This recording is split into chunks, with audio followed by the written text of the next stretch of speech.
ఎగువన కురుస్తున్న భారీ వర్షాలతో కృష్ణా బేసిన్లోని ప్రాజెక్టులోకి వరదొస్తోంది. క్రమంగా ప్రాజెక్టులన్నీ జలకళను సంతరించుకుంటున్నాయి. తుంగభద్ర జలాశయానికి ఇన్ఫ్లో 48,335 క్యూసెక్లు ఉండగా అవుట్ఫ్లో 380 క్యూసెక్ల నీరు దిగువకు వెళ్తోంది.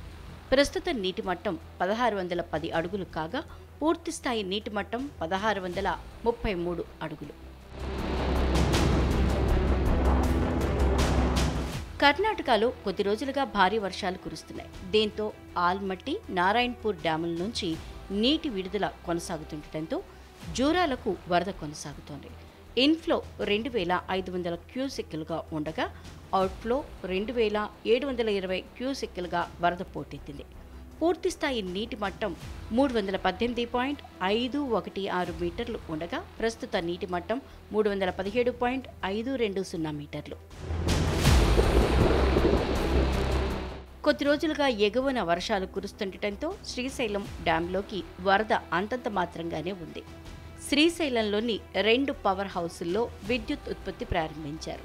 రిజర్వాయర్కు ఇన్ఫ్లో పెద్దగా లేనప్పటికీ అవుట్ఫ్లో మాత్రం 30,000 క్యూసెక్కులుగా ఉంది. పూర్తిస్థాయి నీటి మట్టం 885 అడుగులు కాగా ప్రస్తుత నీటి మట్టం 808 అడుగుల వద్ద ఉంది.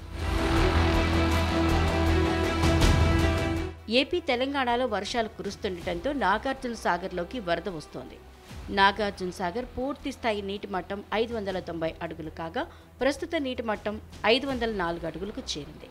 ఇన్ఫ్లో 23,000 క్యూసెక్లు, అవుట్ఫ్లో మాత్రం 400 క్యూసెక్లుగా వరద పోటెత్తింది.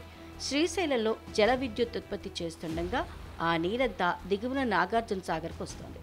ప్రస్తుతం సాగర్ జలాశయంలో 122 టీఎంసీల నీరుంది.